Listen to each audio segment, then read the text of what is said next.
ଯେତେବେଳେ ମୁଁ ବାହାର ପଢ଼ୁଥିଲି ଢେଙ୍କାନାଳ କଲେଜରେ ସେତେବେଳେ ସୌଭାଗ୍ୟ କ୍ରମେ ଢେଙ୍କାନାଳ ସରସ୍ୱତ ସଂଘର ବା ନିଗମାନନ୍ଦ ସରସ୍ୱତ ସଂଘର ଇତିହାସରେ ସୁବର୍ଣ୍ଣ ଯୁଗ ଥିଲା। କାହିଁକି ସୁବର୍ଣ୍ଣ ଯୁଗ କହୁଛି ଏଇଥିପାଇଁ ଯେ ସେତେବେଳେ ମୋର ସହଯୋଗୀ କିଛି ଥିଲେ। ଆଜି ଜଣେ ଆମେରିକାରେ, ଜଣେ ହାଇକୋର୍ଟରେ, ଆଉ ଏଠି ମୁଁ। ସେତେବେଳେ ସେଇ ସୁବର୍ଣ୍ଣ ଯୁଗର ଇତିହାସର ସାରସ୍ୱତ ଜଗତର ଢେଙ୍କାନାଳ ସଂଘରେ ଏଭଳି ଏକ ଅବସ୍ଥିତି ଥିଲା ସଂଘର। ସେ ଅବସ୍ଥିତି କ'ଣ ଜାଣନ୍ତି? ଆମେ ନିମନ୍ତ୍ରଣ କରୁ ସାପ୍ତାହିକ ସଂଘ।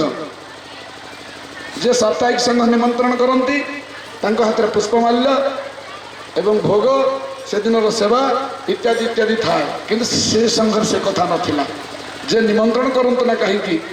ଯେତେବେଳେ ଗୁରୁବାର ହେଇଯାଏ ସମସ୍ତେ ସମସ୍ତଙ୍କୁ ଜଣାନ୍ତି, ଶୁକ୍ରବାର ହେଇଗଲେ ତରଙ୍ଗ ଉଠେ, ଶନିବାର ଦିନ ଧୋତି ଭଙ୍ଗା ହେଇଯାଏ, ଆଉ ରବିବାର ସକାଳେ ଆନନ୍ଦ ମୁଖର ଗୋଟେ ଶୁଭ ଉତ୍ସବ ଭଳିଆ ଲାଗେ।